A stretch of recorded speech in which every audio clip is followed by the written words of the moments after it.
Donc, Gaëlle Fischer, je travaille en réanimation pédiatrique à l'hôpital Necker et j'interviens également sur les urgences traumatologiques pédiatriques, le Trauma Center de l'hôpital qui draine toutes les urgences traumatologiques d'Île-de-France, voire un peu au-delà.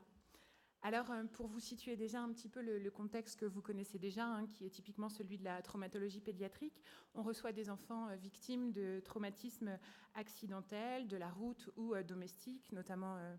tout ce qui concerne les défenestrations accidentelles chez les plus petits, des traumatismes non accidentels aussi, surreprésentés par les tentatives de suicide chez nos adolescents, voire même préadolescents, par défenestration là aussi, et les situations de maltraitance qui sont aussi surreprésentées par l'accueil des bébés secoués notamment. Mais le Trauma Center reçoit aussi toutes les décompensations brutales de pathologies somatiques, telles que les ruptures de malformations artério-veineuses, tumeurs cérébrales, choses comme ça, qui augurent de l'urgence d'une chirurgie, notamment neurochirurgicale. Alors, vous l'avez compris, toutes ces situations augurent d'un contexte particulier d'un point de vue psychique pour les familles et les parents de ces enfants et revêtent une potentialité traumatogène. On dit potentialité traumatogène parce qu'évidemment, à événements équivalents, les incidences psychiques chez les parents ne seront pas les mêmes d'un individu à l'autre, d'un groupe familial à l'autre, mais la confrontation violente à la potentialité de survenue de la mort de l'enfant, chez qui le pronostic vital est quand même très régulièrement engagé, augure vraiment de cette désorganisation transitoire psychique qui va conditionner les choses de façon tout à fait particulière dans les tout premiers instants et pour lesquels le service a mis en place en 2004 une charte particulière qui stipule la présence sur astreinte de psychologues pour l'accueil de ces familles. Donc vous l'avez compris, cet événement traumatique que l'accident de l'enfant ou son malaise somatique engendre va potentiellement destituer ce qu'on appelle dans notre jargon de psychologue les fantasmes protecteurs, les fantasmes d'invulnérabilité, le fait que chacun d'entre nous vaque à ses occupations d'une façon relativement sereine et tranquille dans la vie. Et là, tout à coup, les parents sont confrontés à l'irruption soudaine de la potentialité de la mort contre laquelle les fantasmes d'invulnérabilité, d'infaillibilité protégeaient jusqu'à présent. Et là, tout à coup, la mort s'impose vraiment dans cette confrontation au réel et peut potentiellement, évidemment, désorganiser transitoirement l'organisation psychique des parents. Donc, vous l'avez compris, la nécessité d'une intervention précoce auprès de ses parents a pour but premier d'essayer d'enrayer l'évolution vers un processus traumatique de l'ordre de l'état de stress post-traumatique dont on entend beaucoup parler actuellement. Et le but de la psychologue dans ces moments-là, quand elle est appelée sur ces astreintes, est évidemment d'essayer d'identifier un petit peu la demande, qui demande quoi, et pourquoi faire, pourquoi essayer de continuer à faire encore quand finalement les pratiques réanimatoires, les manœuvres réanimatoires ont partiellement échoué et que l'enfant est potentiellement en passe de décéder. Alors, est-ce que la demande émane des soignants eux-mêmes? Est-ce qu'il s'agit de leur propre angoisse à essayer d'endiguer le désarroi des parents et puis leur sentiment propre aussi d'impuissance, de ne plus pouvoir faire quelque chose pour ces familles dans un moment de déroute aussi professionnelle, Est-ce qu'il s'agit de l'enfant lui-même quand l'enfant est éveillé? Et je pense notamment à nos adolescents suicidants qui demandent parfois une présence tierce, anonyme, à qui ils vont pouvoir confier, déposer quelque chose de leur secret, de leur intimité, et des raisons du passage à l'acte. Est-ce qu'il s'agit des proches des parents qui, eux aussi, confrontés à l'impuissance et au sentiment de déroute, vont chercher à proposer encore un levier thérapeutique aux parents pour continuer d'essayer de faire quelque chose pour eux dans un moment où tout vole en éclats? Ou est-ce qu'il s'agit des parents eux-mêmes? Ce qui, depuis mes 10 dernières années d'expérience à Necker, est relativement rare. Dans ce moment de désorganisation totale, il est quand même assez exceptionnel que des parents demandent d'eux-mêmes la présence d'un psychologue à leur chevet. Alors la clinique, vous la connaissez tous parce que vous en avez tous fait au moins l'expérience une fois dans votre vie, dans un mouvement de bouleversement suite à une annonce catastrophique. Évidemment, les premiers mouvements psychiques se tournent vers ce qu'on appelle la sidération physique, psychique, où finalement, la psyché qui ne peut pas traiter et métaboliser la charge émotionnelle qui est liée à l'annonce catastrophique va se mettre en suspens de façon plus ou moins transitoire et va court-circuiter un petit peu tous les mécanismes cognitifs, d'intellectualisation, de raisonnement, de conceptualisation de l'événement pour laisser place à quelque chose vraiment de l'ordre d'une pétrification. C'est des gens que vous voyez, à qui vous annoncez la catastrophe et qui vont rester parfaitement mutiques, transis, prostrés, et chez qui vous aurez du mal à identifier s'il s'agit d'une sidération ou d'un désarroi ou d'un déficit cognitif antérieur. Bon, des choses qui sont un peu difficiles à cerner dans les premiers temps, mais qui vont progressivement se lever avec le temps. Et vous voyez très bien les gens s'animer progressivement dans les minutes ou les heures qui suivent, plus rarement dans les jours qui suivent. Mais à cette sidération vont succéder la montée d'angoisse paroxystique, avec vraiment la prise de conscience de la réalité de l'événement, avec le cortège de ce qu'on appelle dans notre jargon l'orage émotionnel. Et vous voyez les gens pleurer, se mettre à crier, taper, parfois même chercher à se faire du mal à eux-mêmes. Donc là, toute la difficulté, évidemment, est de laisser cet orage émotionnel se passer et de chercher à essayer d'endiguer quand même un petit peu les manifestations qui pourraient sembler trop excessives ou dangereuses, et d'observer un petit peu comment les uns et les autres se dépatouillent de tout ça individuellement et puis dans la dynamique familiale qui fait œuvre dans ces moments-là. La culpabilité est toujours très saillante, en pédiatrie notamment. Et comme je vous le disais, après la destitution de ces fantasmes d'invulnérabilité qui tombent et le réassaut des angoisses de mort qui viennent assaillir comme ça les parents, ou finalement l'angoisse de mort, d'une mort qui peut de nouveau intervenir n'importe quand, n'importe où, de n'importe quelle façon et saisir n'importe qui du groupe familial, eh bien, quelque chose d'un échafaudage psychique va tenter de se construire là pour remettre un petit peu à distance ces angoisses de mort. Et c'est ce qu'on observe très classiquement du côté de la culpabilité qui essaye de construire quelque chose d'une quête de sens, d'une tentative de se réapproprier aussi un petit peu la maîtrise et le contrôle d'un événement qu'on vit de façon très passive et très, très spectatrice.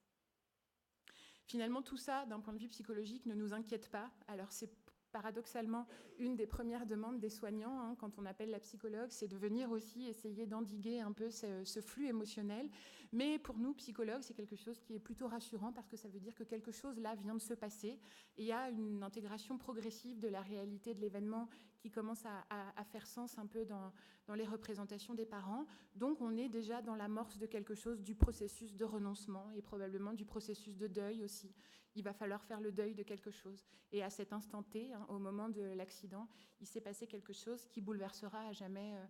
l'histoire familiale. Ce qui nous inquiète davantage, nous, d'un point de vue psychologique, mais qui reste très exceptionnel, fort heureusement, c'est tout ce qui va se développer du côté des manifestations d'allure psychotiforme, avec les dénis, des gens qui ne peuvent absolument pas entendre la réalité de l'événement et qui vont continuer à aller vers leurs occupations habituelles en ne traitant pas la réalité de ce qui vient de se passer. Ça, c'est des choses qui peuvent être très surprenantes à observer. Les raptus suicidaires, c'est quelque chose qui nous inquiète beaucoup dans ces annonces un peu catastrophiques en urgence auprès de parents. C'est typiquement une maman qui passe à l'acte et qui se suicide peu après le décès de son bébé. Ça nous est arrivé, ça, à l'hôpital. Les dissociations péritraumatiques aussi, avec ces sentiments d'étrangeté, de déréalisation qui restent persistantes dans le temps.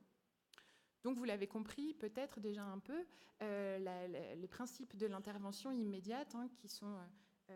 directement hérités de la psychiatrie militaire américaine et qu'on appelle communément le diffusing, je ne sais pas si ça vous parle, qu'on peut traduire par désamorçage ou déchocage, vise vraiment en une présence, en une fonction d'accueil, comme le dit François Le Bigot,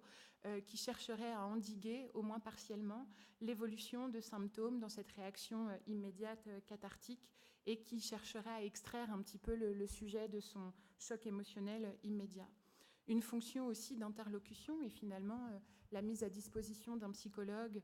ou même d'un soignant formé à l'accueil en psychotraumatologie permet aussi à ses parents de se saisir aussi d'un lieu de parole, d'enveloppement, de contenance qui va permettre de dire quelque chose s'ils le souhaitent et s'ils en sont capables, ce qui n'est pas toujours le cas dans ces moments à chaud, mais dire quelque chose et finalement commencer à faire sens progressivement de ce qui vient de se passer. Le débriefing, vous en avez aussi beaucoup entendu parler. Alors ça, c'est quelque chose qu'on commence à mettre en place bien après,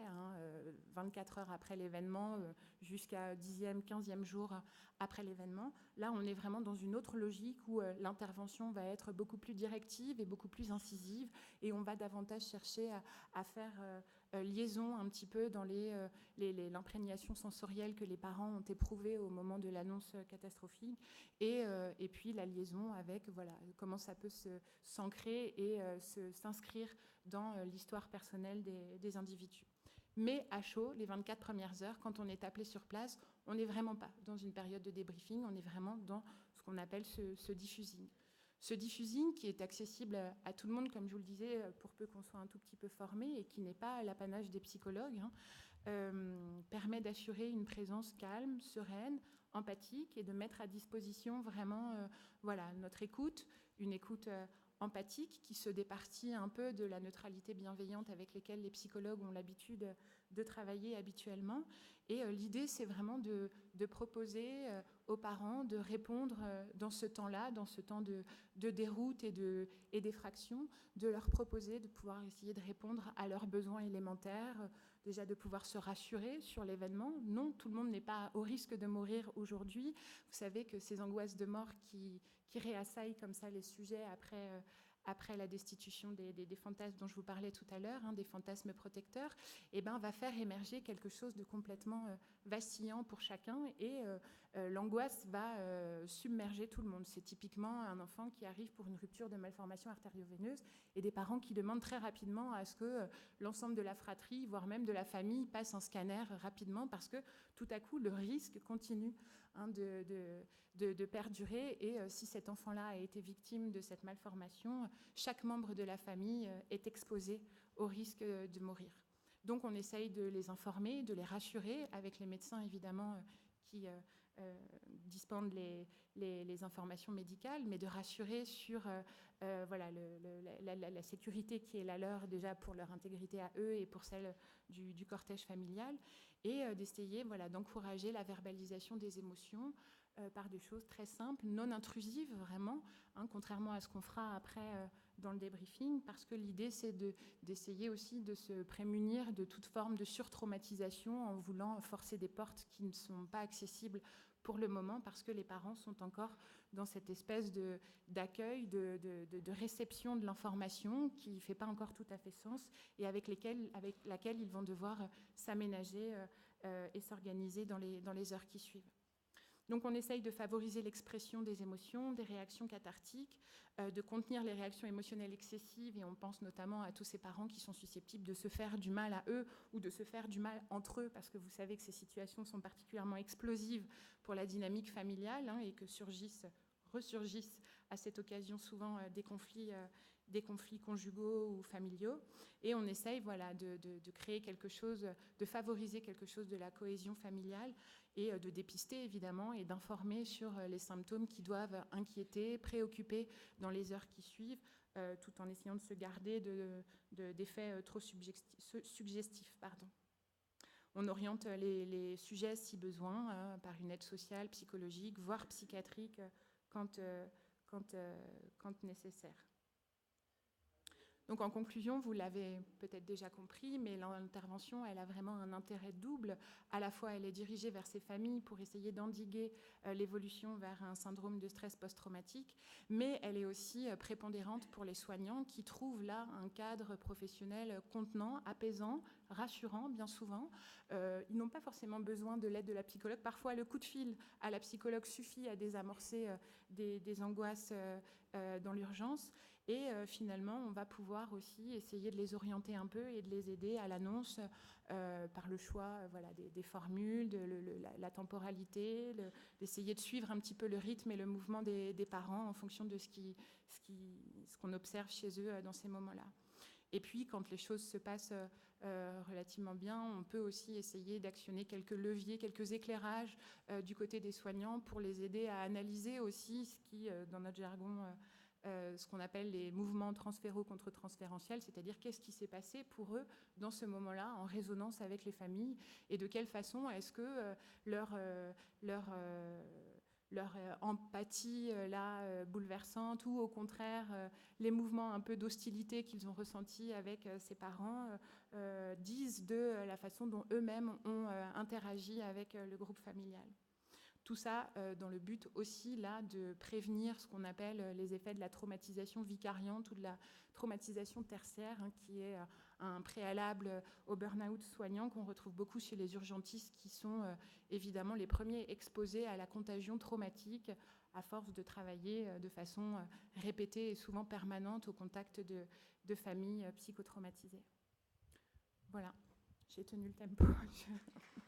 Merci.